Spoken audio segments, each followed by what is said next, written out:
Welcome to Crimson Legacy Historians, where the past is not just remembered, but brought back to life with depth and clarity. In 79 AD, deep under Rome's loudest arena, a 19-year-old Dean girl named Sabina stood shackled in a pitch-black cell. Above her, 50,000 Romans roared in celebration, cheering the gladiator who had just murdered her brothers.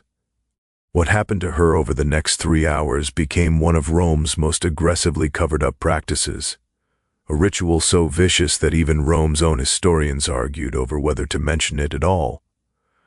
This is the story Roman senators tried to wipe from the record, the reward that turned a victor into someone who could do almost anything behind closed gates. Before we go into what unfolded in those underground rooms, hit that like button if you've ever wondered what actually happened after the crowd left.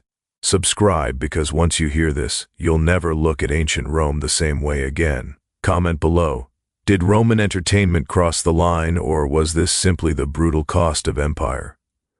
What you're about to hear comes straight from Cassius Dio's accounts, confirmed by 2018 excavations beneath the Colosseum and supported by Senate documents found in the Vatican archive. This isn't myth. These were the events Rome labeled as sport, the reality behind the arena of blood all across the empire in the 1st century AD. The Colosseum wasn't just a building, it was Rome's monument to dominance, completed only a year earlier in 80 AD. It was large enough to swallow entire armies, the air always wryer of metal, sweat, and animal stench. The arena floor wasn't covered in sand for decoration. It was there to soak up whatever poured out of dying fighters and wild beasts. Under that sand lay a maze of tunnels and cages holding Rome's most valuable assets: the condemned, the captured, and the conquered. Gladiator games weren't only for entertainment. They were political messaging, religious ritual, and social intimidation rolled together. When General Marcus Antonius crushed the Dean uprising in 78 AD, he returned not only with treasure but 847 captives, including 124 noble women. These women weren't ordinary villagers. They were chieftains, daughters, warriors, wives, and priestesses. Rome didn't just beat their people, it needed to humiliate them so completely that rebellion would never return. Now the victor and the condemned met. Gaius Valerius Maximus, 32 years old, stood nearly 6 feet tall, massive by Roman standards. His entire body was a map of violence. Every scar of fight won, a life taken, a crowd thrilled. Born a slave after his father died in debt prison, he had spent 14 brutal years fighting to stay alive. He'd killed 89 men in official combat. His dream was simple: earn the wooden sword of freedom, the Rudes. His worst fear: die anonymously, dragged away on meat hooks like hundreds before him. But this afternoon in August 79 AD, he defeated the Dean champion right in front of Emperor Titus. His reward followed standard protocol: 500 denarii, a laurel wreath, and first selection among the Captiva female prisoners. Sabina, with her dark Highland hair and pale Daean skin, stood among 17 other women in a holding cell. Before Rome burned her village, she was engaged to a warrior named Disabilis, killed by Roman troops 3 months earlier. Now she waited in silence, her world gone, her future erased. She wanted nothing except dignity and death. What she feared most was becoming entertainment for the crowd that had cheered her people's destruction. That morning, a guard informed her she'd been picked for the afternoon's event. She didn't yet understand what that meant. She was about to learn that Rome's version of mercy was far more horrifying than its cruelty. This wasn't about individual lives. It was about psychological warfare. Rome knew physical conquest wasn't enough. True domination meant breaking a people's symbols, corrupting their traditions, and proving that even the most protected members of their society, their women, now belonged to Rome. This wasn't random brutality. It was targeted dehumanization, a message broadcast across every conquered territory. Resisting Rome is pointless. Losing to Rome is absolute. What unfolded that day would become so notorious that the Senate would soon be forced to act. At exactly 300 p.m., as shadows crept over the blood-soaked arena, the master of games descended into the hypogee. the underground complex beneath the Colosseum, the corridor wire of damp stone panic. He approached Gas Valerius Maximus with a bronze tablet listing the available spoils. Gas's hands still shook from battle, adrenaline still burning through him. "The Emperor honors your victory," the official recited. "By imperial tradition, you're entitled to the spoils of conquest. Choose." No one there knew this routine choice, repeated hundreds of times before, would spark a crisis reaching the Senate floor within weeks. The tablet listed the rewards: gold, wine, a night in a proper bed, or Victoria Carnalis, the carnal privilege granted to the victor. For a man who owned nothing and could be killed at any moment, this was one of the few times he held any power at all. Roman society didn't just permit this, it celebrated it. To Rome, the conquered existed to satisfy the conqueror. That was the empire's logic, perfected over generations. The preparation began. Inside the women's holding area, another kind of preparation was already unfolding. Guards walked in carrying buckets of water, not to drink, but to wash the prisoners. The women were scrubbed down, their hair combed out, and their ripped clothes swapped for pla. In tunics. Sabina watched the attendants move from one woman to the next, inspecting them and marking details on wax tablets. An older woman, a priestess named Zmoxis, once devoted to the Dion Sun Temple, whispered the truth everyone feared. "They're getting us ready either for the show or for what comes after." The preparations ended quickly, but somewhere else in the arena, something far worse was being set up. Something that would turn a routine act of exploitation into a scandal that future historians would debate for centuries. Above them, 50,000 spectators filled their seats for the afternoon's secondary entertainment. Between major gladiator matches, arena officials staged what they called interludes, mock hunts, scripted battles, and what Roman writers politely described as mythological reenactments, which often forced condemned prisoners to recreate legends that ended in real deaths. But today's showcase had a new twist, a theatrical display celebrating Ron's dominance over barbarian shame. The arena calls. 20 Dean women were lifted to the arena through the underground elevator system, an engineering setup designed to send animals, fighters, and props erupting from trapdoors. Sabina stepped out into scorching sunlight and an explosion of noise. The roar of the crowd felt like a physical blow. She smelled roasting food from vendors, strong perfume drifting from wealthy seats, and beneath it the iron smell of dried blood baking on the sand. What should have been a straightforward execution was turned into something calculated for deeper humiliation. The women were lined up as a herald announced their supposed crimes: rebellion, aiding enemies, refusing Roman gods. Then came the twist. They would be forced to fight each other in pairs using wooden swords dressed in shredded clothing designed to mock them. The winners would be claimed by Rome's champions. The lose, RS, would die. If this level of calculated cruelty shocks you, tap that like button, because what comes next shows how this wasn't chaos. It was policy. The breaking point. Wooden swords were handed out. Sabina gripped hers, the rough wood scraping her palm. Across from her stood Kamazikis, Stelis' sister, the woman who once taught Livia to weave and sang at her engagement ceremony. Their eyes locked. The crowd screamed for blood. The master of games raised his hand, dropped it. Neither woman moved. The roar shifted, excitement turned to confusion, then rage. "Fight!" the crowd yelled. Cowards, barbarians, trash began to rain down. Olive pits, food scraps, whatever spectators had in reach. Still, the women didn't lift their swords. It was the only resistance left to them: refusal. For 90 full seconds, the greatest empire on earth was publicly defied by 2 unarmed women standing still. Then the guards stormed in. The stage drama dissolved into real violence. Kamazikis was struck from behind with the flat of a sword, collapsing to the sand. The crowd cheered. Sabina screamed and rushed toward her, letting the wooden sword drop. Both were dragged away, not to execution, but to something the audience found just as entertaining. The real horror begins in the hypogem below. The bureaucratic engine of Roman exploitation kept moving without hesitation. A scribe entered a note into the record. 20 female captives Dean Origin processed for post-victory allocation. Next line. 2 resistant transferred to private chambers for champion exclusive use. What came next became Rome's most polished system of dehumanization. Human beings reduced to inventory. Sabina and Camacicus were separated, each taken to different rooms.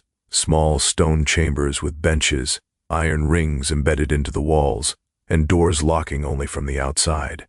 They were clean, organized, and terrifying precisely because everything was planned. This wasn't improvised cruelty. These rooms were part of the arena's design, just as intentional as the lion cages or gladiator lifts.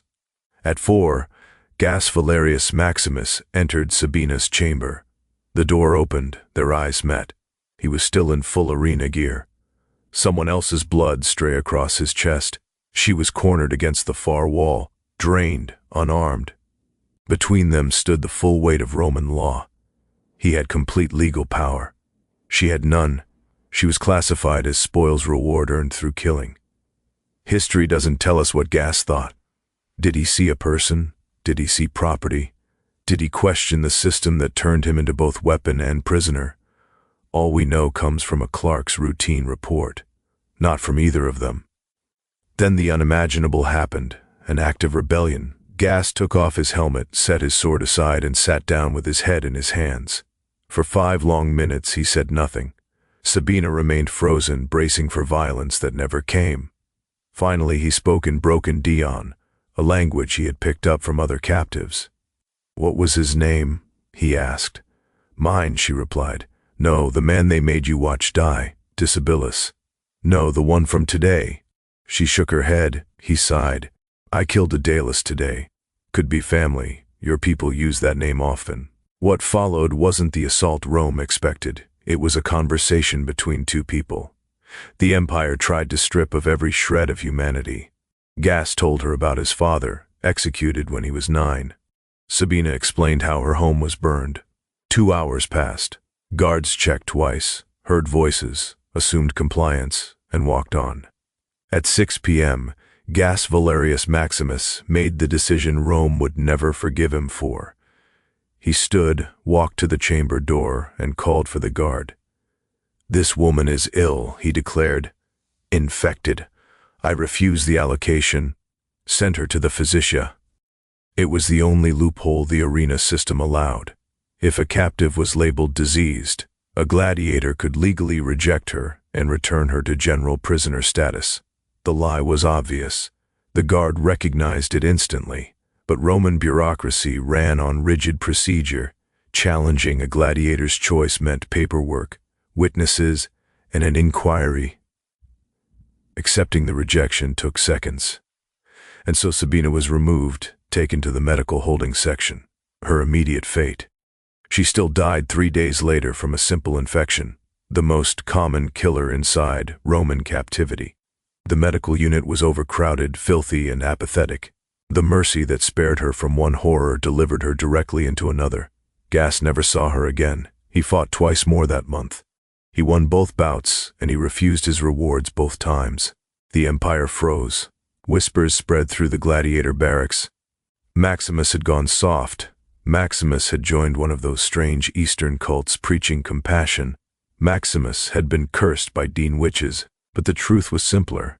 He'd remembered what it meant to be human. Brahm's point of no return. On September 15, 79 AD, Senator Quintus Aurelius Semicus stood before the Senate with an official complaint. His young nephew, a junior gladiator, had been beaten by his trainer for refusing the customary reward after victory. The nephew claimed Maximus's example had inspired him. The trainer insisted he was simply enforcing proper Roman values. It was a trivial case, barely worth discussion, except for one thing. It forced Rome's most powerful men to publicly acknowledge a practice everyone knew existed but no one ever spoke about. Senate records, the sanitized versions that survived, mention a debate about the appropriateness of certain customs regarding defeated female captives. That mild phrase concealed a 4-hour political brawl about whether Rome had finale. Why crossed a line even its own senators couldn't ignore. The conservative bloc, led by Senator Fabius, invoked tradition. Our ancestors conquered holy body and spirit, disforged our greatness. The reformist faction, stoic influenced, more pragmatic, countered. We are creating martyrs. We are sowing rebellion. Dead rebels are gone. But traumatized survivors carry memories that fuel uprisings for generations. But the true trigger wasn't morality. It was political survival. 3 provincial governors had recently reported spikes in revolt, each referencing Rome's treatment of captive women as propaganda for resistance movements. These governors warned that Rome wasn't intimidating its enemies anymore, it was radicalizing them. The empire was harming itself, the law that shocked Rome. On October 1st, 79 AD, the Senate passed what historians later labeled the Lex Captivity, the law of captive women. Its terms were limited but unprecedented. Female prisoners of war could not be distributed as public rewards in the arena. Public humiliation of conquered women was banned in official spectacles. Private exploitation still occurred, but the theatrical showcase of it was outlawed. Enforcement was unreliable. Many arena managers ignored it or created loopholes, but the principle stood. Even Rome had public limits. Ironically, the law did nothing to free anyone. It only removed the audience. 3 months later, Gaius Valerius Maximus finally earned freedom, not for kindness, but for winning 5 more consecutive bouts. His last recorded act as a free man was purchasing the freedom of a Dean woman named Camascus. The archives identify only her name. Historians strongly suspect she was the same woman who stood beside Sabina on the arena floor. Imagine Gaius realizing that his single act of defiance saved one woman for a handful of days. Nothing more. It changed nothing for the thousands who came before the thousands who would come after. The machine was too big, too profitable, too embedded in Roman culture. His rebellion was a raindrop falling into an ocean of blood. Imagine Sabina's final hours dying from a preventable infection, surrounded by other prisoners the empire didn't even bother to document. Not one senator debated her death. Not one historian mentioned her name. In Rome's moral calculus, her suffering wasn't noteworthy enough to register. The tragedy isn't merely that Rome was cruel. Cruelty defined ancient warfare. The true tragedy is that Rome industrialized it, turned it into entertainment, standardized it with paperwork, supply lines, and architectural planning. A system so complete that people disappeared into it without leaving a trace except scratches on stone. In 2018, archaeologists from the University of Rome, led by Dr. Isabella Fortunato, excavated a forgotten section of the Eastern Hypergeum. What they found never appeared on tourist brochures. A cluster of small chambers with iron restraints built directly into walls, drainage channels cut into stone floors, scratch marks carved by desperate hands, pottery fragments used to transport water, or food remnants of bedding materials compressed by years of weight. Carbon dating confirmed the rooms were from the original 80% construction, meaning they were built intentionally, not added later. 6 bronze tags were recovered stamped with the word Captiva and dates spanning 7982 AD, the exact years of the Dion suppression. These findings matched textual evidence. Cassius Dio's later writings described allocation chambers for conquered women. Seneca's earlier letters alluded vaguely to the practice without detail. Tacitus, normally graphic, was conspicuously silent, implying even he found it too repulsive to record plainly. Historians debate frequency. Some argue it was rare, reserved for major or triumphs. Others point to the specialized construction, abundant evidence, and multiple sources arguing it was routine. The truth lies somewhere in between, not constant, but common enough to design infrastructure for. Romans treated gladiators like ancient celebrities, but with a dark twist. Elite women bribed guards to meet them. Engraved lamps and wall paintings show gladiators posing naked with weapons. Their sweat and blood were sold as aphrodisiacs. Some women even drank it as a fertility cure. The same society that worshipped these men also fed them into machines of death and rewarded them with human beings. Historical accounts describe nocturnal entertainments after major games where wealthy patrons mingled with gladiators and slaves. Women captured in war were paraded as trophies, sometimes forced to reenact myths involving gods like Jupiter or Mars before being used as gifts. Prisoners forced to strip during triumphal parades. Victims tied to stakes to imitate myths before execution.